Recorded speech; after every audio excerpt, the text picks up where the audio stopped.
இயேசுவின் நாமத்திலே உங்களை வாழ்த்தி இரண்டாவது பாடத்திற்கு வரவேற்கிறேன். நாம் பிலிப்பியர், கொலோசேயர் புத்தகத்தை நாம் ஆராய ஆரம்பித்திருக்கிறோம். போன வாரம் முதல் பாடத்தை படித்தோம். இந்த வாரத்தில் நாம் இரண்டாவது பாடத்தை நாம் படிக்க வந்திருக்கிறோம். இரண்டாவது பாடம் எதை சார்ந்தது, எந்த அதிகாரத்தை, எந்த வசனத்தை நாம் ஆராய போகிறோம் அப்படின்னா, பிலிப்பியர் 1ஆம் அதிகாரத்தில் வசனம் 1 முதல் 18 வசனங்களை நாம் ஆராய போகிறோம். புரியுதுங்களா? 18 வசனங்களை நாம் இந்த இரண்டாவது பாடத்தில் நம்ம ஆராய போகிறோம். சரி, கொலோசையர் புத்தகத்தில் 1ஆம் அதிகாரத்தில் வசனம் 1 - 12 வசனங்கள். ஆக பிலிப்பியரில் 18 வசனங்கள், கொலோசையரில் 12 வசனங்கள் படிக்க போகிறோம். சரி, இந்த பிலிப்பியரில் 18 வசனங்கள், முதல் 18 வசனங்கள் நம்ம படிப்போம் அப்படின்னு சொன்னேன். அது எதை பற்றியது? இந்த 18 வசனங்கள் குறிப்பாக வசனம் 3 வசனம் 18 வரைக்கும் அது எதை சார்ந்தது, எதை ஆராய போகிறோம் நம்ம அப்படின்னா, பிலிப்பி சபைக்காக பவுலார் ஜெபிக்கிறார். எதற்காக ஜெபிக்கிறார், அவர் எப்படி ஜெபிக்கிறார் என்பதை நம்ம ஆராய போகிறோம். சரிங்களா? அவர் ஜெபம் பண்ணுவோம் அந்த மாதிரி பிலிப்பி சபைக்காக என்னென்ன விண்ணப்பங்களுக்காக அவர் ஜெபிக்கிறார் ஆராய போகிறோம். அதே போல கொலோசே சபைக்கும் அவர் ஜெபிக்கிறார். எதற்காக, என்னென்ன காரியங்களுக்காக அவர் ஜெபிக்க போகிறார் என்பதுதான் இந்த பாடத்தினுடைய ஆராய்ச்சி. ஜெபம் பண்ணலாமா? அன்புள்ள தகப்பனே, தேவரீர், நாங்கள் எங்களுடைய ஜெபங்கள் எப்படி இருக்கிறது என்பதை பவுலின் ஜெபங்கள் வழியாக, பவுலின் பாரங்கள் வழியாக நாம் கற்றுக்கொள்ள நாங்கள் வந்திருக்கிறோம்ப்பா. பரிசுத்த ஆவியானவர் தாமே எங்களுக்கு எங்கள் மனக்கண்களை திறந்து பவுலுடைய ஞானத்தை புரிந்து கொள்ள எங்களுக்கு உதவி செய்வீராக. ஏதோ படித்தோம் சென்றோம் என்று இராதபடி ஆண்டவரே, எங்கள் வாழ்க்கையிலே அது மிகப்பெரிய தாக்குதலை அது ஏற்படுத்த உதவி செய்திடணும். எங்கள் வாழ்க்கையிலே ஜெபங்கள் மாறட்டும் சுவாமி. இயேசுவின் வழியாய் ஜெபிக்கிறோம் பிதாவே, ஆமென். இரண்டாவது பாடம் பிலிப்பியர் 1ஆம் அதிகாரம் முதல் 18 வசனமும், கொலோசையர் 1ஆம் அதிகாரம் முதல் 12 வசனத்தையும் படித்துக் கொள்ள போகிறோம். முதல்ல இவர் ஜெபிக்கிறார் அப்படின்னு நான் உங்களுக்கு சொன்னேன். எதை வச்சு சொல்றேன்? வசனம் 4 பாருங்களேன். நான் பண்ணுகிற ஒவ்வொரு விண்ணப்பத்திலும், நான் பண்ணுகிற ஒவ்வொரு விண்ணப்பத்திலும். இந்த விண்ணப்பம், வேண்டுதல் என்ற வார்த்தை வந்துகிட்டே இருக்கும். வசனம் 11 பாருங்க. நீங்கள் கிறிஸ்துவின் நாளுக்கென்று துப்புரவானவர்களும் இடரலற்றவர்களுமாய் இருக்கவும் வேண்டுதல் செய்கிறேன். ஆக வசனம் 4 to வசனம் 11 வரைக்கும் பார்த்தீங்கன்னால அந்த விண்ணப்பம், வேண்டுதல் என்ற வார்த்தை திரும்ப திரும்ப வருது. ஆகையினாலதான் சொன்னேன், இந்த முதல் அதிகாரம் அதிகமாக பவுலுடைய விண்ணப்பம், வேண்டுதல் சம்பந்தமானது அப்படின்னு சொல்றோம். சரி, அப்ப இந்த பிலிப்பி சபைக்காக அவர் ஒரு ஜெப விண்ணப்பத்தை வைக்கிறார். அவரு அந்த பிலிப்பி சபையை எவ்வளவு தூரம் நேசிக்கிறார் அப்படின்றத பாருங்களேன். அது உங்களுக்கு புரிஞ்சிச்சுன்னு சொன்னா, அவர் என்ன விண்ணப்பம் வைக்கிறார்ன்றது உங்களுக்கு புரிய வரும். அல்லது வேற விதமா சொல்லணும்னு சொன்னா, அவர் ஏன் இந்த சபைக்காக விண்ணப்பங்களை எல்லாம் ஆண்டவர் சமூகத்துல வைக்கிறாரு, இப்படி கூட நீங்க சொல்லலாம். பாருங்க, அவர் எப்படி இருக்கிறார் பாருங்க. வசனம் 4, நான் பண்ணுகிற ஒவ்வொரு விண்ணப்பத்திலும் உங்கள் அனைவருக்காகவும் எப்போதும் சந்தோஷத்தோடு விண்ணப்பம் பண்ணி. கவனிச்சிங்களா? 2 முறை வார்த்தை விண்ணப்பம்ன்ற வார்த்தை வந்துருச்சு. அப்ப யார் யாருக்கெல்லாம் ஜெபம் பண்றாராம்? எல்லாருக்காக ஜெபம் பண்றாராம். சரி, எப்படி ஜெபம் பண்றாராம்? அவர் சந்தோஷமாக அவர் ஜெபிக்கின்றார். வசனம் 6 கவனிங்க. எல்லாருக்காக ஜெபம் பண்றேன்னு சொன்னார்ல, இப்ப எப்பொழுதெல்லாம் ஜெபிக்கிறாரு பாருங்க. வசனம் 6, நான் உங்களை நினைக்கிற பொழுதெல்லாம் என் தேவனை ஸ்தோத்தரிக்கிறேன். உங்களை பத்தின நினைப்பு வரும்போதெல்லாம் நான் தேவனை நான் ஸ்தோத்தரிக்கிறேன். வசனம் 7 பாருங்க. முதல்ல எல்லாருக்காக ஜெபம் பண்ணார். நினைப்பு வரும்போதெல்லாம் ஜெபம் பண்றார். சந்தோஷமா ஜெபம் பண்றார். தேவனை ஸ்தோத்தரிக்கிறார். வசனம் 7, என் கட்டுகளிலும் நான் சுவிசேஷத்திற்காக உத்தரவு சொல்லி அதை திடப்படுத்தி வருகிறதிலும் நீங்கள் அனைவரும் எனக்கு அளிக்கப்பட்ட கிருபையில் பங்குள்ளவர்களானதால் உங்களை என் இருதயத்தில் தரித்து கொண்டிருக்கிறபடியினால் உங்களை எல்லோரையும் குறித்து நான் இப்படி நினைக்கிறது எனக்கு தகுதியாய் இருக்கிறது. பிலிப்பு சபை எங்க வச்சிருக்கிறாரா? அவரு இருதயத்தில் தரித்து வைத்திருக்கிறார். எப்படி ஆசாரியன் இருதயத்துல அவன் சுமப்பான் இல்லையா? அதே போல இந்த ஆசாரியனாகிய பவுல் அவரு இருதயத்தில் சுமக்கின்றார். எப்பொழுதும் ஜெபிக்கின்றார். நினைவு வரும்போதெல்லாம் ஜெபிக்கின்றார். எல்லாருக்காகவும் ஜெபிக்கின்றார். இருதயத்தில் சுமக்கிறார். பாருங்க, வசனம் 8, இயேசு கிறிஸ்துவின் உருக்கமான அன்பிலே உங்கள் எல்லோர் மேலும் எவ்வளவோ வாஞ்சையாய் இருக்கிறேன். உங்கள் எல்லோர் மேலும் எவ்வளவோ வாஞ்சையா இருக்கிறேன் என்பதற்கு தேவனே எனக்கு சாட்சி. அப்ப இருதயத்தில் சுமக்கிறார். நினைவு வரும்போதெல்லாம் அவர்களுக்காக தேவனை ஸ்தோத்தரிக்கிறார். எல்லாருக்காக ஜெபிக்கிறார். அவங்க மேல உருக்கமான அன்பு வைத்திருக்கிறார். அப்ப இப்படி பிலிப்பு சபையை அவர் நேசிக்கிறவராக இருக்கிறார். ஏன் இப்படி உருக்கமான அன்புனால நேசிக்கணும்? ஏன் இருதயத்துல வச்சு சுமக்கணும்? ஏன் நினைவு வரும்போதெல்லாம் தேவனை ஸ்தோத்தரிக்கணும்? ஏன் எல்லாருக்காகவும் இடைவிடாமல் ஜெபிக்கணும்? ஏன் அப்படின்னு ஒரு கேள்வி எழுப்புவோம்னு சொன்னா பதில் நமக்கு பிலிப்பியர் 1ஆம் அதிகாரத்துல வசனம் 3-4 இருக்கிறது. என்னன்னு பாருங்க. சுவிசேஷம். அப்ப உருக்கமான அன்புல நேசிக்கிறார். இருதயத்துல அவங்கள சுமந்து நேசிக்கிறார். எப்பொழுதுமே ஜெபம் பண்றார். இதெல்லாம் ஏன் செய்றீங்க பவுலாரே அப்படின்னா, அதுதான் ஃபர்ஸ்டே சொல்லிடுறாரு. அதுக்கப்புறம் தான் ஜெபத்துக்கே போறார். வசனம் என்ன சொல்றாரு? வசனம் 3ல சுவிசேஷம் உங்களுக்கு அறிவிக்கப்பட்ட நாள் முதல், என்னைக்கு உங்களுக்கு சுவிசேஷம் சத்தியம் வந்து சேர்ந்துச்சோ, இந்த பட்டணத்துக்கு இந்த சபை உருவாச்சோ, அந்த நாள் முதல் நீங்கள் அதற்கு, எதற்கு? சுவிசேஷத்திற்கு உடன்பட்டவர்களானபடியால். எதுக்கு உடன்பட்டவர்களா இருக்கிறாங்களா? சுவிசேஷத்திற்கு உடன்பட்டவர்களா இருந்தபடியால். அப்ப சுவிசேஷத்தோடு பிலிப்பு சபை உடன்பாடோடு இருக்கிறது, உடன்பட்டு இருக்கிறது. ஆகையினால சுவிசேஷத்துல பிலிப்பு சபை உடன்பாடோடு உடன் பங்கு வகித்து இருக்கிறதுனால அவங்க எல்லாருக்காக ஜெபம் பண்றாரு. நினைவு வரும்போதெல்லாம் ஜெபம் பண்றாரு. சந்தோஷமா ஜெபம் பண்றாரு. இருதயத்துல அவங்களை தரித்து ஜெபம் பண்றாரு. உருக்கமான அன்புல வேண்டிக்கிறார். ஏன்னா சுவிசேஷத்துல அவங்க பங்கு பெற்றவர்களாக இருக்கிறார்கள். என்ன சுவிசேஷத்துல பங்கு? பாருங்க, இங்க அவங்க சுவிசேஷத்துல அவங்க உடன்பட்டு இருக்கிறாங்க அப்படின்னு சொல்லப்படுது இல்லையா? அப்ப சுவிசேஷத்துல உடன்பாடுனா என்ன? என்னைக்குமே ஒரு வசனம் புரியலன்னு சொன்னா ஜெபிக்கணுங்க. ஜெபம் பண்ணிட்டு தேடும்போது இதற்கான தொடர்ச்சி, இதற்கான பதில் வேற எங்கேயோ ஒரு வசனத்துல என்ன செய்ய இருக்கும். இது நம்ம பல முறை சொல்லி இருக்கிறோம். நீங்க அதை அனுபவிச்சிருக்கிறீங்களா? நீங்க வேதத்தை ஆராயும் பொழுது இது ஒரு வசனத்துல ஒரு கேள்வி வருமானால் அதை இன்னொரு வசனத்திலேயே பதிலா பார்த்திருக்கிறீங்களா? இப்ப ஒரு முறை மீண்டும் டேஸ்ட் பண்ணி பார்க்குறீங்களா? அப்ப சுவிசேஷத்துல உடன்பாடுனா என்ன? இதை பிலிப்பியர் 1 வசனம் 4ல அவர் 3ல சொல்றாரு. இப்ப பிலிப்பியர் 4ஆம் அதிகாரத்துக்கு வாங்களேன். பிலிப்பியர் 4க்கு வந்துட்டீங்கன்னா பிலிப்பியர் 4 வசனம் 14ல பாருங்க. அந்த உடன்பாடு, சுவிசேஷத்தின் உடன்பாடுனா என்ன? 2 காரணம் சொல்றாரு. ஆகிலும் நீங்கள் என் உபத்திரவத்தில் என்னோடு உடன்பட்டது நலமாய் இருக்கிறது. அப்ப சுவிசேஷத்தின் உடன்பாடுனா என்ன? சுவிசேஷம் கொண்டு வருகின்ற உபத்திரவத்தில் உடன்படுதல். சுவிசேஷம் தர்ற ஆசீர்வாதத்துல மட்டும் இல்லைங்க, சுவிசேஷம் தருகிற உபத்திரவத்திலையும் உடன்படுதல். அப்ப சுவிசேஷத்தின் உடன்பட்டு இருக்கிறதுனா உபத்திரவத்தில் உடன்பட்டு இருக்கிறதல். வசனம் 15 பாருங்க. மேலும் பிலிப்பியரே, சுவிசேஷத்தில் ஆரம்பத்திலே நான் மக்கதோனியாவில் புறப்பட்ட போது கொடுக்கல் வாங்கல் காரியத்தில் நீங்கள் மாத்திரம் எனக்கு உடன்பட்டதே அல்லாமல் வேறொரு சபையும் உடன்படவில்லை என்று நீங்கள் அறிந்திருக்கிறீர்கள். அப்ப இங்கேயும் வார்த்தை வருது, நீங்கள் கொடுக்கல் வாங்கல் காரியத்துல நீங்கள் எனக்கு உடன்பட்டு இருக்கிறீங்க.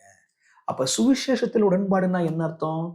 ஏதோ ஒரு செய்தியாளர் கொண்டு வர்ற சத்தியத்தை ஏற்றுக்கிட்டு போறது மட்டும் இல்லை. அந்த சுவிசேஷத்தை போய் சொல்லும் போது அந்த சுவிசேஷம் கொடுக்கிற உபத்திரவம் என்கிற ஆசீர்வாதத்திலையும் உடன்பட்டு வருதல். சரிங்களா? அப்ப உபத்திரவம் என்கிற ஆசீர்வாதத்துல உடன்பட்டு வருதல் தான் சுவிசேஷத்திற்கு உடன்பட்டு வருதல் என்பது பொருளாகும். 2வது விஷயம், இந்த சுவிசேஷத்தின் உடன்பாடு என்ன அர்த்தம்? சுவிசேஷம் போய் சொல்றதுக்கு எவ்வளவோ பணம் தேவைப்படுது, பொருளாதார உதவி தேவைப்படுது. அப்படி கொடுக்கல் வாங்கல் காரியத்துல பவுலுக்கு சபை உடன்பட்டு இருக்குதான். சுவிசேஷத்தை சொல்லுவதில் பொருளாதார உதவியின் மூலமாக அவங்க பவுலையும் பரிசுத்தவான்களையும் தாங்கி இருக்கிறாங்க. ஆகையினால தான் அவங்க சுவிசேஷ விஷயத்தில் உடன்பட்டு இருக்கிறாங்கன்னு சொல்றாரு. அப்ப என்ன படிச்சோம்? பவுல் பிலிப்பி சபைக்காக நினைக்கும் போதெல்லாம் ஜெபம் பண்றார். எல்லாருக்காக ஜெபம் பண்றார். மனசுல சுமந்து ஜெபம் பண்றார். அது மட்டும் இல்லாம அவரு மனசுல சுமந்து ஜெபம் பண்றது மட்டும் இல்லாம உருக்கமான அன்புல அவனை நேசிக்கிறார். ஏன் பவுலாரே இப்படிலாம் நீங்க நேசிச்சு ஜெபம் பண்றீங்க, நினைக்கும் போதெல்லாம் தேவனை ஏன் ஸ்தோத்திரிக்கிறீங்க? காரணம் என்ன அப்படின்னா, அவங்க சுவிசேஷத்தில் உடன் பங்கு வகிக்கிறாங்க. அது என்ன சுவிசேஷ உடன் பங்கு வகிக்கிறாங்க? அவங்க சத்தியம் சொல்றதுக்கு சும்மா கேட்டுட்டு போலப்பா, அவங்க உதவி செய்றாங்க. அவங்க உதவி செய்கிறாங்க. ஏதோ கேட்டுட்டு போகிறவங்க கிடையாது. எங்களை மாதிரி 4 பேருக்கு நீங்கள் போய் சொல்லணுமே, ஏதாவது பணம் தேவையா என்பதை கேட்டு அவங்களுக்கு உதவி செய்கிறாங்க. 2வது, சுவிசேஷத்தை அவங்களே போய் சொல்லி அந்த சுவிசேஷம் தரக்கூடிய உபத்திரவத்தை சுமந்து கொள்றாங்க. உபத்திரவத்தை சுமந்து கொள்றாங்கன்னு வரும்பொழுது ஒரு வசனம் பாருங்க, ஞாபகத்துக்கு வருகிறது. பிலிப்பியர் 1:29-30 பாருங்க. இதை நம்ம அடுத்த வாரத்திலையும் படிப்போம், இந்த வாரமும் படிப்போம். ஏனெனில் கிறிஸ்துவனிடத்தில் விசுவாசிக்கிறதற்கு மாத்திரமல்ல, அவர் நிமித்தமாய் பாடுபடுகிறதற்கும் உங்களுக்கு அருளப்பட்டு இருக்கிறது. சும்மா அதை நம்பிட்டு போறது மட்டும் இல்ல, அதற்காக பாடுபடுறதும் உங்களுக்கு அருளப்பட்டிருக்கிறது. நீங்கள் என்னிடத்தில் கண்டதும் எனக்கு உண்டென்று இப்பொழுது கேள்விப்படுகிறதுமான போராட்டமே உங்களுக்கும் உண்டு. அப்ப பவுலாரும் சத்தியம் சொல்றாரு, அவர் போய் ஜெயிலில் போய் உட்காந்துக்கிறாரு. போராட்டம். அதே போல சபையும் சத்தியம் சொல்லி நிறைய பிரச்சனைகளுக்குள்ள இருக்கிறதுனால தான் இந்த இந்த நிருபத்தை அவர் எழுதுறாங்க. உங்களுக்கு புரியுதா? அப்ப பவுலார் சபையை ரொம்ப நேசிக்கிறார். ஏன் நேசிக்கிறார் அப்படின்னா, அவங்க சுவிசேஷத்துல உடன் பங்கு வகிக்கிறவர்களாக இருக்கிறாங்க, உடன் பங்காளர்களாக இருக்கிறாங்க. அதன உடன் பங்காளர்கள் உபத்திரவத்துல பங்கு, என்ன அந்த சத்தியத்தை சொல்லுவதில் பொறுப்பு. இங்க நம்ம கத்துக்கிற ரொம்ப முக்கியமான ஒரு பாடம் இருக்குதுங்க. நீங்க சுவிசேஷத்தை ஏற்றுக்கொண்டீர்களா? சுவிசேஷத்துல பங்கு வகிக்கிறீர்களா என்ற கேள்வி ஆவியானவர் உங்களுக்கு முன்பாக வைக்கிறார். அப்படின்னா இந்த சத்தியத்தை போய் சத்தியம் அறியாத மக்களுக்கு சொல்றீங்களா? அப்படி சொல்வதனால வரக்கூடிய மிகுந்த ஆசீர்வாதம் அந்த உபத்திரவம். அந்த உபத்திரவத்தை ஏற்றுக்கொண்டிருக்கிறீர்களா? பிலிப்பி சபை ஏற்றிருக்கிறது. என்ன சரி, சுவிசேஷத்தை தாங்குறீங்களா? பொருளாதார உதவியினால தாங்குறீங்களா? யோசிங்க. பிலிப்பி சபை சுவிசேஷத்தை தாங்குகின்ற சபையாக இருந்தது. பொருள் உதவி கொடுத்து தாங்குகின்ற சபையாக இருந்தது. சத்தியத்தை சொல்லி உபத்திரவத்துல பங்கு வகிக்கின்ற சபையாக இருந்தது. அப்ப நீங்க உங்க சபை, உங்க குடும்பம் அப்படி இருக்குதா? சிந்திங்க. சரி, அப்ப ஒரு விஷயம் நம்ம பார்த்துட்டோம். பவுலார் இவ்வளவு நேசிக்கிறார் அப்படின்ற விஷயத்தை நம்ம பார்த்துட்டோம். நம்ம இப்ப எதற்காக பவுலார் பிலிப்பு சபைக்காக ஜெபிக்கிறார்? அவர் ஜெபம் பண்றார் இல்லையா? அப்ப எதுக்காக ஜெபம் பண்றாரு அப்படின்னா பாருங்க, வசனம் 9 முதல் வசனம் 11 வரைக்கும் பார்த்தோம்னா அந்த ஜெபம் இதுக்கெல்லாம் ஜெபம் பண்றார். ஒரு 3 காரியத்துக்காக பவுலார் ஜெபிக்கிறார் பாருங்களேன்.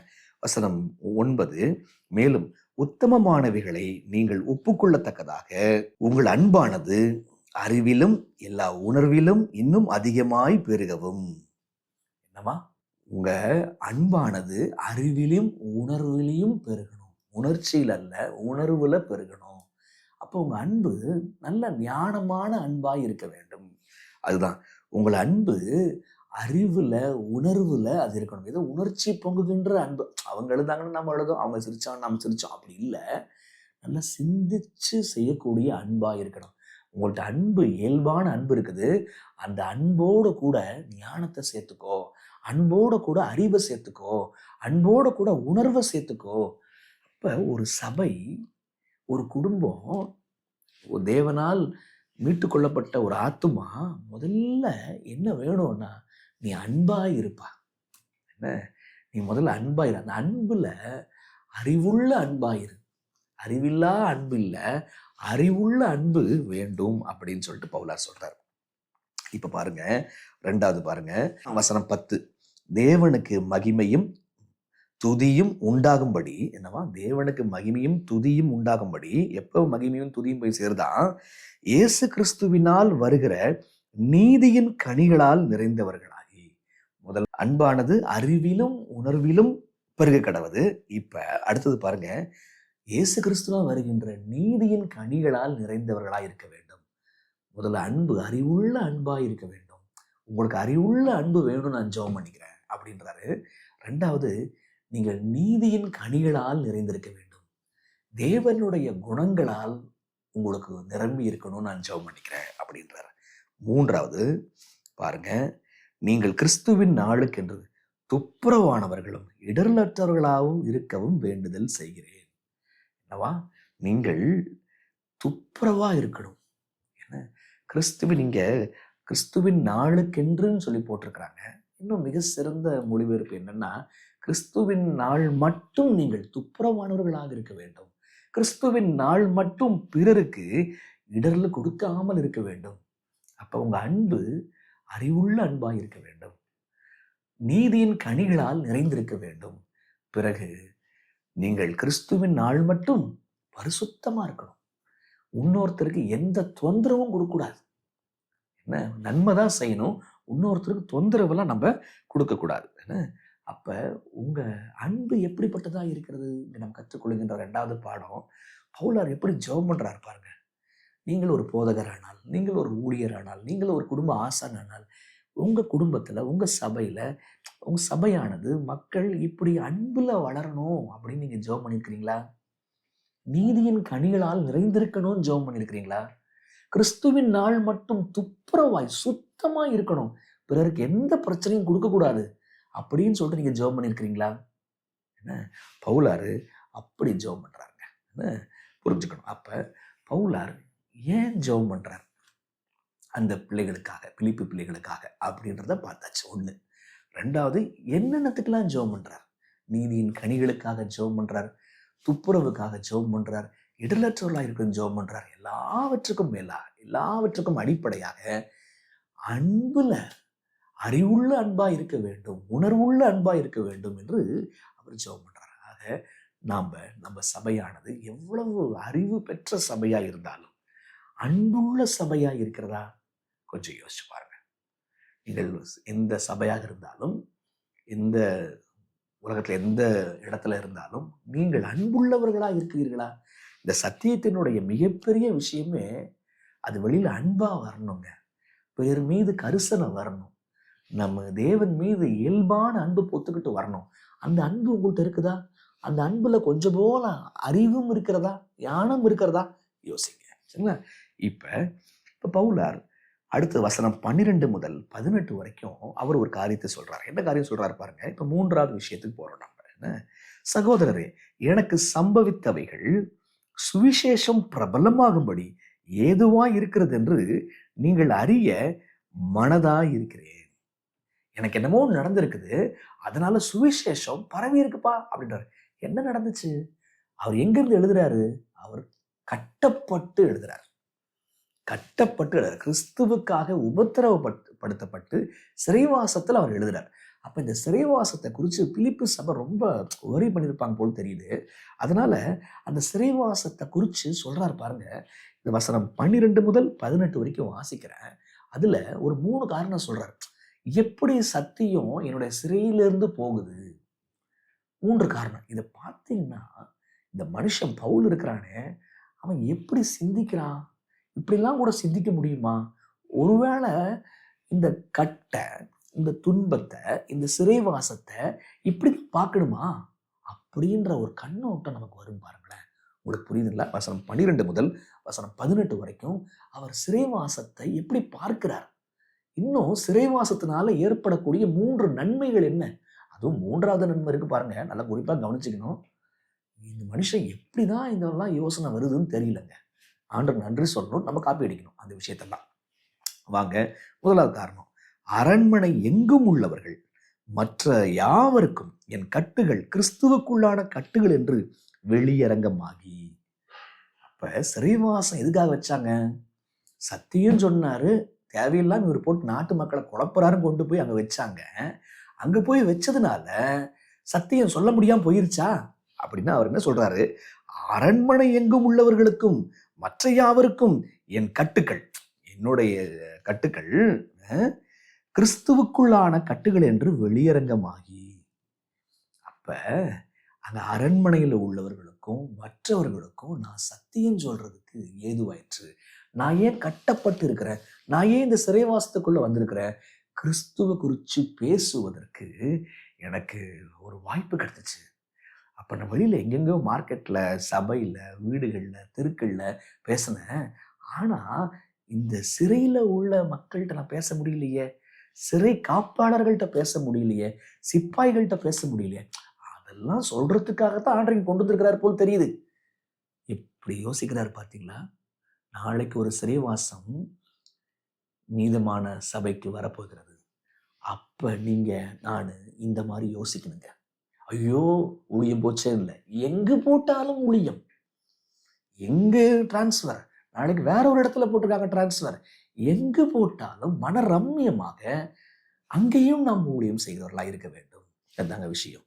அரண்மனை எங்கும் உள்ளவர்களுக்கும் மற்ற யாவருக்கும் என் கட்டுகள் கிறிஸ்துவுக்குள்ளான கட்டுகள் என்று வெளியரங்கமாகி எந்த இடத்துல இருந்தாலும் தேவனுடைய சத்தியத்தை பிறருக்கு சொல்ல வேண்டும். ரெண்டாவது 3 காரணம் சொன்ன இல்லையா? ரெண்டாவது காரணம், ஒண்ணு அவரே அங்க இருக்கிற அரண்மனை வாசிகளுக்கெல்லாம் சத்தியம் சொல்றாரு. ரெண்டாவது 14 சகோதரரில் அநேகர் என் கட்டுகளாலே கர்த்தருக்குள் திடன் கொண்டு பயம் இல்லாமல் திருவசனத்தை சொல்லும்படி அதிகமாய் துணிந்திருக்கிறார்கள்.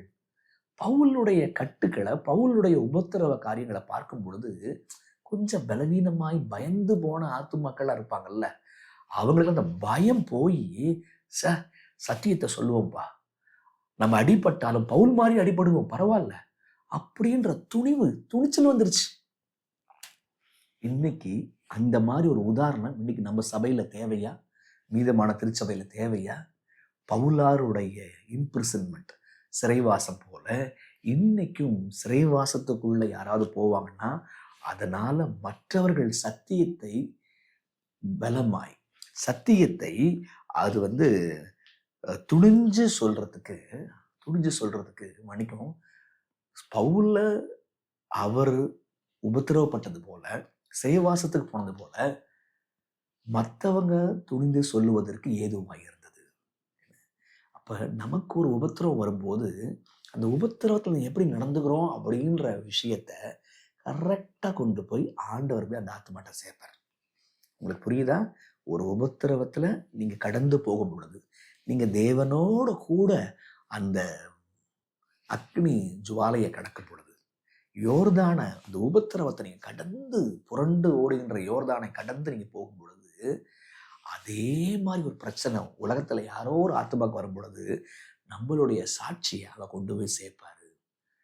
ஒருவேளை இப்படி இருக்கலாமான்னு பாருங்க, அவங்களுக்கு சேர்க்கறதுக்காகத்தான் உங்களுக்கு யோர்தான் புரண்டு வருதோ, அதனாலதான் அக்னி ஜுவாலை மத்தியில் நீங்க நடக்க வேண்டியது இருக்கிறதோ. தேவனுக்கு நன்றி சொல்றீங்களா? இன்னைக்கு நீங்க போகிற பாதை என்னன்னு தெரியாதுங்க. ஆனா உலகத்துல யாருக்கோ ஒருத்தருக்கு அந்த பெனிஃபிட் போய் சேரணும், அவங்க எப்படி நடந்துக்கணும் அந்த உபத்திரவத்துல என்பதற்காக உங்களுக்கு இந்த பயிற்சி. அவர்கள் திடன் கொள்வதற்காக எப்படி திடன் பெற்றாங்க? பவுல் மூலமாக திடன் பெற்றார்கள். அப்ப பவுலே அங்கேயே ஐயோன்னு அழுதுட்டு உட்கார்ந்துருக்காம சிறையில உள்ள மக்களுக்கெல்லாம் சத்தியத்தை சொல்றாரு, சிறை அதிகாரிகளுக்கெல்லாம் சத்தியத்தை சொல்றாரு. இப்ப இவர் சிறைக்குள்ள எப்படி இருக்கிறார் என்கிற நிகழ்ச்சி, அந்த துணிவு மற்றவங்களுக்கு போய் சேருது, அவங்களும் துணிவு கொள்றார்கள். மூன்றாவது, இது ரொம்ப இன்ட்ரெஸ்டிங் பாருங்களேன், எப்படி பவுல் இந்த மாதிரிலாம் எழுத முடியுது, பேச முடியுது, அவர்கிட்ட நம்ம காப்பி அடிச்சுக்கணும். பாருங்க, வேறு சிலரும் சத்தியத்தை சொல்றாங்களாம். யாருன்னு பாருங்க, சிலர் பொறாமையினாலும் விரோதத்தினாலும் சிலர் நல்மனதினாலும் கிறிஸ்துவை பிரசங்கிக்கிறார்கள். சரி, நல்மனதோட பிரசங்கிக்கிறாங்க, ஓகே, தைரியம் கொண்டு. சிலர் எப்படி பிரசங்கிக்கிறாங்களாம்? பொறாமையினால விரோதத்தினால பிரசங்கிக்கிறாங்களாம். என்னப்பா அது, பொறாமையினால பிரசங்கிக்கிறாங்களா? பவுல் சிறைவாசம் போனதுனால சில பேர் பொறாமையினால அதிகமா பிரசங்கம் பண்றான். சிலர் என் கட்டுகளோடு கூட உபத்திரவத்தையும் கூட நினைத்து சுத்த இருதயத்தோடு கிறிஸ்துவை அறியாமல் விரோதத்தினாலே அறிவிக்கிறார்கள். இந்த பவுல் ஒளிஞ்சாண்டா, இனிமே நம்ம தான் ஊழியத்துல டாப்பு, என்ன இப்படி நினைக்கிறாங்க. இப்ப பவுல் என்ன சொல்றாரு, ரொம்ப அழகா சொல்றாரு பாருங்க. இதனால் என்ன? சிலர் துணிவு கொண்டு சொல்றாங்க, சிலர் இவன் ஒளிஞ்சாண்டா, இனிமே நம்ம தாண்டா மிக சிறந்த பிரசங்கியர், நம்ம தாண்டா மிக சிறந்த சாபத் ஸ்கூல் டீச்சர், நம்மள மாதிரி பாட்டு ஒருத்தனுக்கு வராதுடா, நம்ம தான் டாப்பு, நம்ம யூடியூப் தான் டாப்பு அப்படின்னு சிலர் நினைக்கிறாங்க. அதனால என்ன பவுல் சொல்றாரு பாருங்க, வஞ்சகத்தினாலாவது உண்மையினாலாவது எப்படியாவது கிறிஸ்து அறிவிக்கப்படுகிறார், அதனால் சந்தோஷப்படுகிறேன், இன்னமும் சந்தோஷப்படுவேன். அவரு பார்க்குறாரு, நானும் சத்தியம் சொல்றேன், என்னை விரோதிச்சுட்டு இவன் ஒழிஞ்சான்டா, திரும்பிலாம் வரமாட்டான் இவன், அவ்வளவுதான் அவன் அப்படின்னு சொல்லிட்டு அவன் ஒரு மினிஸ்ட்ரியை போட்டு அவன் 4 பேர் சத்தியம் சொல்றான் பாத்தீங்களா. எப்படியாவது ஒரு ஆத்மாவுக்கு அவன் போய் சத்தியம் சொல்றான் இல்லையா, அதனால ஆண்டவருக்கு ஸ்தோத்திரம், ஆண்டவருக்கு நான் நன்றி சொல்றேன், எனக்கு ரொம்ப சந்தோஷம், இன்னமும் சந்தோஷப்படுவோம் ஆண்டவரே அப்படின்றாங்க.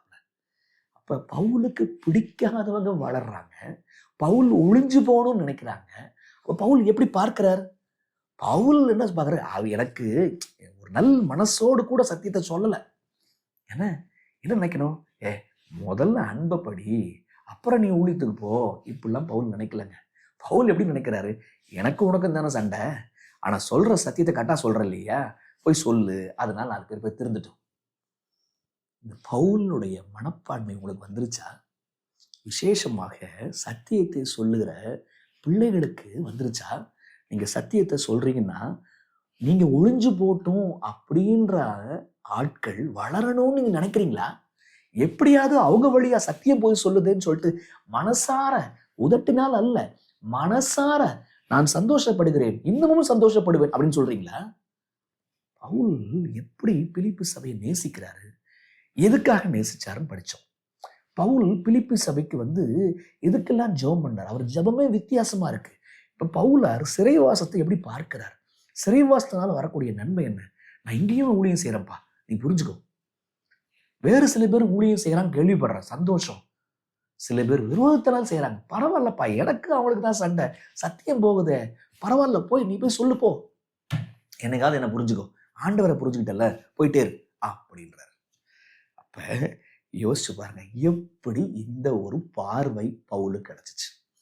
அவரு he was a spiritual man, ஆவிக்குரிய மனுஷன், ஆவிக்குரிய சிந்தை உடைய மனுஷன். அதனால ரொம்ப கீழான புத்தி அவருக்கு இல்லை, ரொம்ப நேரோ மைண்டு, குறுகின புத்தி இல்லை. வளரட்டும், நீ சத்தியம் தானே சொல்ற, வளரட்டும். அங்க சிறைவாசத்தை கூட எப்படி பார்க்கிறாரு, அங்கேயும் எப்படி ஊழியம் செய்ய முடியும்னு பார்க்கிறாரு. இந்த 19க்கு அப்புறம் சில விஷயங்கள்லாம் வருது, அதெல்லாம் அடுத்த வாரம் படிக்க போறோம் பாருங்க. பவுலார் அங்க அடுத்த நாள் உயிரோடு இருப்பேனா அதெல்லாம் அவன் நினைக்கல. இந்த நொடி பொழுது நான் ஊழியம் செய்யணும், இந்த நொடி பொழுது நான் தேவனோடு வாழணும், எனக்குன்னு ஒரு திட்டங்கள், வாஞ்சைகள்லாம் இருக்குது, விருப்பங்கள்லாம் இருக்குது, அதெல்லாம் அடுத்த நாள் நான் ஆண்டவர்கிட்ட ஒப்பு கொடுக்குறேன் நான். ஆனா இன்னைக்கு நான் தேவனோடு இருக்கணும், இன்னைக்கு நான் ஆண்டவர் சொல்ற ஊழியத்தை செய்யணும், இதுதான் என்னுடைய வாஞ்சை, இப்படி சொல்றாங்க. அப்ப யோசிங்க, சுவிசேஷத்துல நீங்க பங்கு வகிக்கிறீங்களா கேட்டோம். அடுத்தது, நீங்கள் உங்களுடைய அன்பு அறிவுள்ள அன்பா இருக்கிறதா என்று கேட்டோம். இப்ப ஆவிக்குரிய சிந்தை உடையவராக இருக்கீங்களா? உங்களுக்கு துன்பம் வரும்போது துன்பத்தின் மத்தியில கூட அந்த துன்பத்தை இன்பமா பாக்குறீங்களா? அந்த துன்பத்துல ஊழியம் செய்றீங்களா? உங்க அழிஞ்சு போகணும்னு நினைக்கிறவங்கள கூட அவங்க நல்லா சத்தியம் சொல்லட்டும், சொல்றாங்க அப்படின்னு நினைக்கிறீங்களா? அப்படின்னா ஆவிக்குரிய சிந்தை உங்களுக்கு இருக்கிறது என்று அர்த்தம்.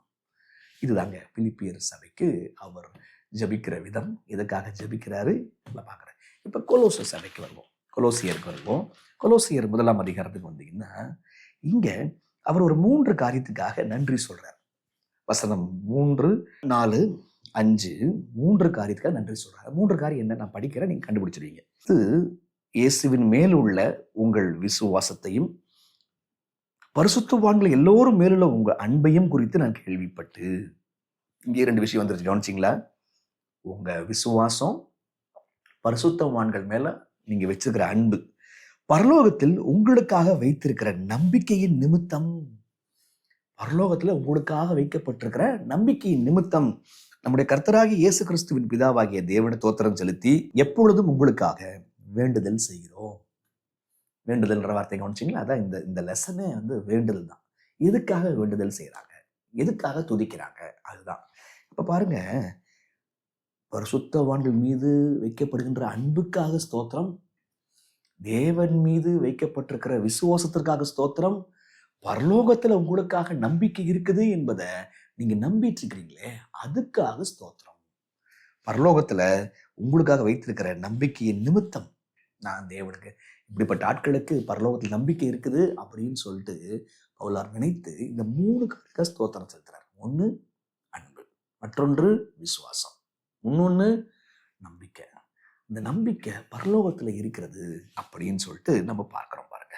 சரி, இப்ப வசனம் 6 கவனிச்சீங்கன்னா, அந்த நம்பிக்கையை குறித்து நீங்கள் முன்னமே சத்திய வசனமாக சுவிசேஷத்திலே கேள்விப்பட்டீர்கள்.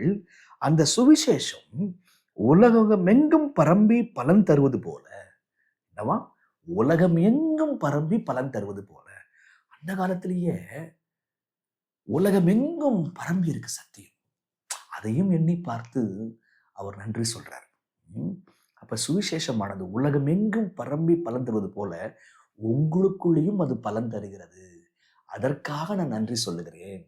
அப்ப உலகம் எங்கும் சத்தியம் போகிற காட்சியை நீங்க பார்க்குறீங்களா? நுழைய முடியாத இடங்கள்லாம் அது நுழைஞ்சு அது எப்படி உருவாயிட்டு இருக்குது அப்படின்றத அந்த பார்க்குற வாஞ்சை உங்களுக்குள்ளே உண்டா? அதுக்காக நீங்க நன்றி சொல்றீங்களா? இல்லை, கடைசி கால சத்தியம் மட்டும் இல்லைங்க. ஒரு அடிப்படையான கிறிஸ்தவத்துக்குள்ள ஒருத்தங்க வராங்க, கிறிஸ்துவை ஏற்றுக்கொள்றாங்க. அவங்க மீதமான சத்தியத்துக்குள்ள வரல. அப்ப நீங்க அந்த கிறிஸ்துவை ஏற்றுக்கொள்கிறார்களே என்று சொல்லி உங்க மனசு சந்தோஷப்படுதா? உலகமெங்கும் சத்தியம் அன்னைக்கு போயிருக்கு பாருங்க. அது நிமித்தமாக பவுலார் சந்தோஷப்படுகின்றார். இப்ப என்னத்துக்காக ஜெபம் பண்றாரு அவரு? வாங்க, வசனம் 9 to 11 நான் வாசிக்கிறேன்.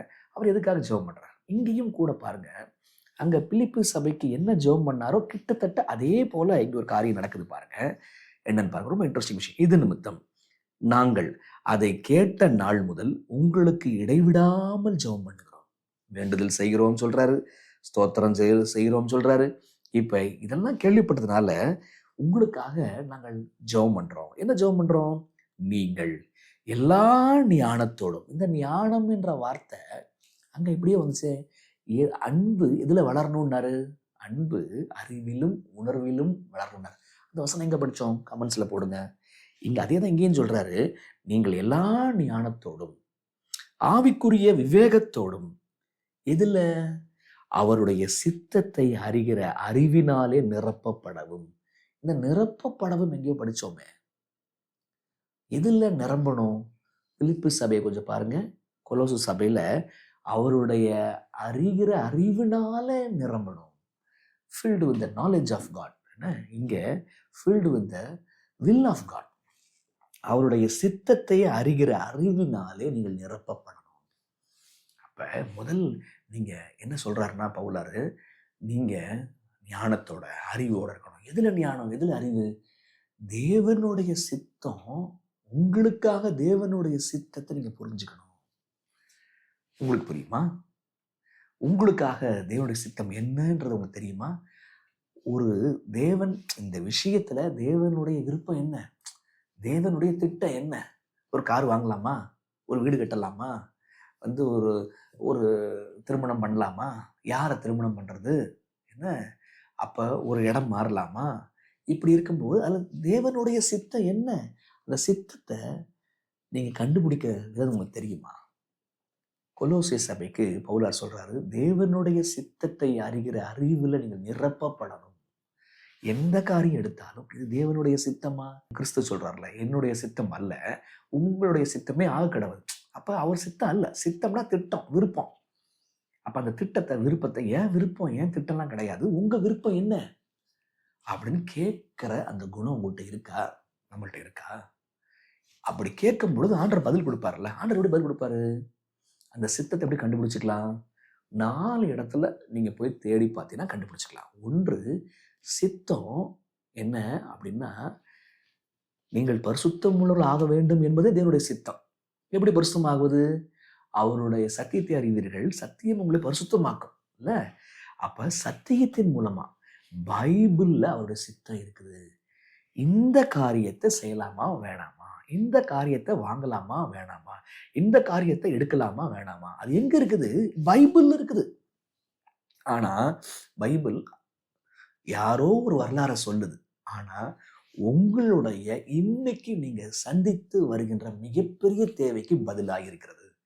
நீங்க ஜெபத்தோட, அழுகையோட, மன ஒப்படைப்போட தேடினீங்கன்னா அவங்க வாழ்க்கையில நடந்த ஒரு விஷயம் உங்க வாழ்க்கைக்கு திறவுகோலா மாறும். உங்களுக்கு புரியுதா? அப்ப அப்ப தேவனுடைய சித்தத்தை எங்க போய் கண்டுபிடிச்சுக்கலாம்? தேவனுடைய வார்த்தையில கண்டுபிடிச்சுக்கலாம். சரி. 2வது, அவருடைய சித்தத்தை இன்னொரு வகையிலையும் கண்டுபிடிச்சுக்கலாம். குறிப்பாக கடைசி நாட்கள்ல ரொம்ப கொடூரமான காலமா இருக்கிறபடினால ஆண்டவர் இன்னொரு விஷயம் கொடுக்கிறாரு. அதுதான் தீர்க்க தரிசன ஆவி. தீர்க்க தரிசன ஆவினா இயேசுவை பற்றின சாட்சி தீர்க்க தரிசன ஆவியா இருக்கிறது. அப்படின்னு அர்த்தம் என்ன? கடைசி கால தீர்க்கதரிசி. ஆண்டவர் கடைசி கால தீர்க்கதரிசிகளை எழுப்பி ஏகப்பட்ட புத்தகத்தை எழுதி கொடுத்து நம்ம இந்த வாழ்க்கையில நம்ம சந்திக்கிற பிரச்சனைகளுக்கு தீர்வுகளை கொடுத்திருக்கிறார். இந்த காரியம் செய்யலாமா வேணாமா அப்படின்ற விஷயம் இந்த காலத்திற்கே உரிய ஒரு அப்ளிகேஷனோட ஆண்டவர் சொல்லியிருக்கிறார். அதுதான் நம்ம என்ன செய்யறோம்? கடைசி கால தீர்க்கதரிசி அது திருமதி எலன் ஒயிட்டினுடைய எழுத்துக்கள்ல அது பிரதிபலிக்குது என்று மிக தெளிவாக வேத வசனத்தின் அடிப்படையில நம்ம புரிஞ்சிருக்கிறோம். யாருக்காவது அது எப்படி பிரதர் சொல்றீங்க இயேசுவை பற்றின சாட்சி தீர்க்கதரிசன ஆவின்னு சொல்லிட்டு எங்களை கமெண்ட்ஸ்ல போடுங்க. உங்களுடைய ஃபோன் நம்பரும் போடுங்க. எங்களுடைய ஆஃபீஸ் நம்பருக்கு காண்டாக்ட் பண்ணுங்க. ஸ்பெஷல் ஸ்டடி உங்களுக்காக ரொம்ப அற்புதமான விஷயம். கடைசி காலத்துல ஆண்டவர் அந்த ஞானத்தை கொடுக்கிறார் தீர்க்கதரிசன ஆவி மூலமாக. நீங்க தெரிஞ்சுக்கொள்ளலாம். அப்ப பைபிள் மூலமா சித்தம் தெரிஞ்சுக்கலாம், தீர்க்கதரிசன ஆவி வழியா சித்தம் தெரிஞ்சுக்கலாம். 3வது, அவருடைய சித்தத்தை எப்படி புரிஞ்சுக்கலாம்னு சொன்னா அவருடைய ப்ராவிடென்ஷியல் ஒர்க்கிங்ஸ், அதாவது ஆண்டவருடைய வழி நடத்துதல். ஆச்சரியமான அற்புதமான, நம்ம பாட்டு ஜெபம் பண்ணியிருப்போம், பைபிளில் தேடுவோம், ஆனால் புரியாது. தீர்க்கதரிசன ஆவியில தேடுவோம், நம்ம கிடைக்காது. நீங்க பாட்டுக்கு நீ போயிட்டே இருக்கும் பொழுது உங்களுக்கு தேவை கிடைக்கும், தேவையில்லாதது நிராகரிக்கப்படும். ஏன்னா எது தேவையோ ஆண்டவர் உங்களுக்கு ஒன்றை க்ளோஸ் பண்ணி இவன் ஓப்பன் பண்றது மூலமா ஆண்டவரே இந்த கல்லூரியில போய் சேரலாமா, இந்த மணப்பெண்ணை நம்ம கல்யாணம் பண்ணலாமா, ஆண்டவரே என்ன செய்வார்னா உன்னை ரிஜெக்ட் பண்ணுவார், உன்னை சூஸ் பண்ணுவார். அதுல நமக்கு புரிய வரும். அப்ப ஆண்டவருடைய ஆச்சரியமான வழிநடத்தல் மூலமாக புரிய வரும். அடுத்தது, நீங்க வலதுபுறமோ இடதுபுறமோ சாயாமல் தேவனுடைய சத்தத்தை கேட்பீங்க. ஏசாயா 30 வருதுல்ல, அந்த வசனம் எங்க இருக்கு? 30 பின்னாலே ஒரு சத்தம் கேட்கும். ஆண்டவர் உங்க மனசாட்சியில பேசுவார். அப்ப இது உங்களுடைய வழி, இதுதான் அப்படின்னு தெரிஞ்சுப்பீங்க. அப்ப 4 விஷயத்தின் மூலமாக நீங்க போய் சித்தத்தை கண்டுபிடிச்சிடலாம். 1 பைபிள், இன்னொன்னு தீர்க்கதரிசன ஆவி, இன்னொன்னு ஆண்டவர் மனசுல பேசுறாரு, இன்னொரு ஆண்டவருடைய வழிநடத்தல் மூலமாக தெரிஞ்சுக்கலாம்.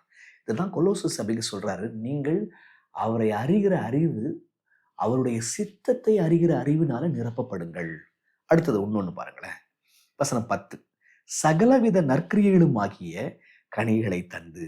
அங்கேயும் அறிவு, இங்க ஞானம். அங்க நீதியின் கனி, இங்கேயும் பாருங்க சகலவித நற்கிரியைகளுமாகிய கனிகளை தந்து தேவனை அறிகிற அறிவில் விருத்தி அடைந்து கர்த்தருக்கு பிரியம் உண்டாக அவருக்கு பாத்திரமாய் நடந்து கொள்ளவும். எப்படி நடக்கணுமா? அவருக்கு பாத்திரமாய். அதுனா பாத்திரமாய் நடந்து கொள்வது, கற்பனையின்படி நடக்கிறது தான் பாத்திரமாய் நடந்து கொள்வது.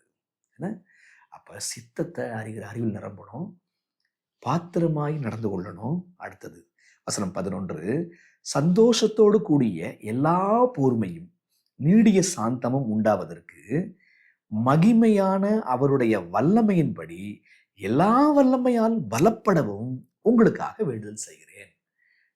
நீங்கள் பலன் அடையணும் அப்படின்னு சொல்லிட்டு வேண்டுதல் செய்கிறேன்.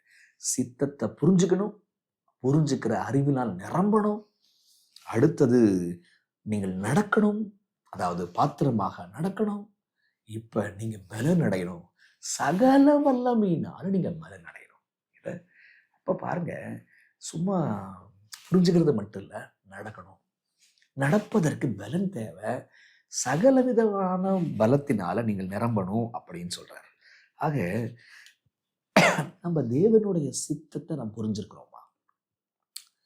நீங்க போராடுகின்ற அந்த போராட்டத்துல ஆண்டவரே உங்களுடைய சித்தம் என்னப்பான்னு கேட்குறீங்களா? ஒரு நொடி ஆண்டவரே இது இப்படி ஒரு விஷயம் இருக்குது கேட்குறீங்களா? சின்ன விஷயத்துல, பெரிய விஷயத்துல ஒரு நிமிஷம் கேட்பார் பேச்ச கேட்காம, உங்க மூளையில நீங்க ஆராய்ச்சி செய்யாம தலை கவிழ்ந்து ஆண்டவரே உங்களுடைய சித்தம் என்ன கேட்குறீங்களா? பவுலார் எதற்காக பிலிப்பு சபைக்காக ஜெபிக்கிறாரு அப்படின்றத புரிஞ்சுக்கிட்டீங்களா? பவுலார் எதற்காக பிலிப்பு சபைக்காக ஜெபித்தார் உங்களுக்கு புரியுதா? சரிங்களா? அடுத்தது பவுலார் அவர் சிறைவாசத்தை எப்படி பார்த்தார் உங்களுக்கு புரியுதா? கொலோசு சபை எதுக்காக நன்றி சொல்றார்? அன்பு, நம்பிக்கை, விசுவாசம். எதுக்காக அவர் நன்றி சொல்றார் உங்களுக்கு புரியுதா? அடுத்தது அவர் எதுக்காக கொலோசு சபைக்காக ஜெபிக்கிறார்? ஏன்னா அப்ப இந்த மாதிரி விஷயங்களுக்காக நீங்க நன்றி சொல்றீங்களா? சிறைவாசத்துக்காக, கஷ்டத்துக்காக, அந்த கஷ்டத்தின் மத்தியிலே ஊழியம் செஞ்சதுக்காக நன்றி சொல்றீங்களா? சரி. அடுத்தது பவுலார் எதுக்கெல்லாம் ஜெபிக்கிறார் பாருங்க. அன்புல, அறிவோடு வளரணும்பா சபை. உங்க சபை, உங்களுடைய மந்தை, உங்களுடைய குடும்பம் சத்தியத்தை அறிகிற அறிவுல வளரணும் அப்படின்னு சொல்லிட்டு வாஞ்ச உங்களுக்குள்ள இருக்கிறதா? யோசிங்க. எங்கும் சத்தியம் போகணும் அப்படின்ற வாஞ்ச உங்களுக்குள்ள இருக்குதா? யோசிங்க. அடுத்தது அவருடைய சித்தத்தை அனுதினமும் புரிஞ்சு நடக்கணும். அந்த சித்தத்தை புரிஞ்சுக்கணும் அப்படின்ற வாஞ்சை இருக்குதா? சிந்திச்சு பாருங்க. நாம் தேவனுக்கு நன்றி சொல்லுவோம். பவுலாருடைய ஜெபம் நம்முடைய ஜெபமாக மாறட்டும். ஜெபம் பண்ணலாமா? அன்புள்ள தகப்பனே, காலங்கள் நெருங்க நெருங்க தேவரீர் பரிசுத்தவான்களுடைய ஜெபங்கள் எப்படி இருக்க வேண்டும் என்பதற்கான பாடங்களை எல்லாம் எங்களுக்கு தருகிறீர். எங்களுடைய ஜெபங்கள் எல்லாம் எப்படி ஒரு டேப் ரெக்கார்டர் ஜெபங்களாக, ரொம்பவும் கீழாக, சிறு பிள்ளைகளைப் போல இருக்கிறது என்பதை உணர்ந்து கொண்டோம் தகப்பனே. இந்த நாள் முதல் நாங்கள் பவுலாரை போல ஜெபிக்க, ஸ்தோத்திரம் செலுத்த எங்களுக்கு கற்று தந்திருக்கிறீர்கள். நன்றி. நாங்கள் அன்புல, உணர்விலையும் அறிவிலையும் வளர பெருக உதவி செய்யுங்க. சித்தத்தை புரிந்து கொள்வதில் நிரம்ப உதவி செய்யுங்க. ஆண்டவரே, சிறைவாசமாக இருந்தாலும், கஷ்டங்களாக இருந்தாலும், அந்த இடத்துல கூட எப்படி ஊழியம் செய்யணும் என்பதை எங்களுக்கு கற்றுத்தாரு சுவாமி. தகப்பனே, சத்தியத்தை உலகமெங்கும் கொண்டு செல்ல எங்களுக்கு உதவி செய்யுங்க. இந்த ஜெபத்தை நாங்கள் இயேசுவின் வழியாய் ஜெபிக்கிறோம் பிதாவே. ஆமென்.